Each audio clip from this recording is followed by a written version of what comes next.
ابوالکلام کہتے ہیں، ایک رات کھانے کے وقت میری والدہ نے سالن اور جلی ہوئی روٹی میرے والد کے آگے رکھ دی۔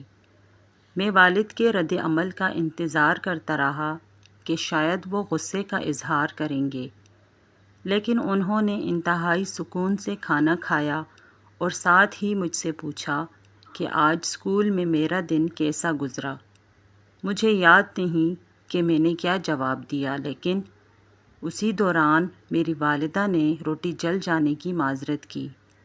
میرے والد نے کہا، کوئی بات نہیں، بلکہ مجھے تو یہ روٹی کھا کر مزہ آیا۔ اس رات جب میں اپنے والد کو شب بخیر کہنے ان کے کمرے میں گیا تو ان سے اس بارے میں پوچھ ہی لیا کہ کیا واقعی آپ کو جلی ہوئی روٹی کھا کر مزہ آیا؟ انہوں نے پیار سے مجھے جواب دیا، بیٹا، ایک جلی ہوئی روٹی کچھ نقصان نہیں پہنچاتی، مگر تلخ رد عمل اور بد زبانی انسان کے جذبات کو مجروح کر دیتے ہیں۔ میرے بچے، یہ دنیا بے شمار ناپسندیدہ چیزوں اور لوگوں سے بھری پڑی ہے۔ میں بھی کوئی بہترین یا مکمل انسان نہیں ہوں، اور میں یہ سمجھتا ہوں کہ ہمارے ارد گرد کے لوگوں سے بھی غلطی ہو سکتی ہے۔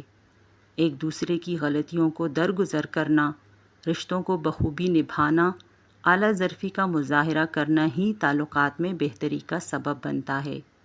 ہماری زندگی اتنی مختصر ہے کہ اس میں معذرت اور پچھتاووں کی کوئی گنجائش نہیں ہونی چاہیے۔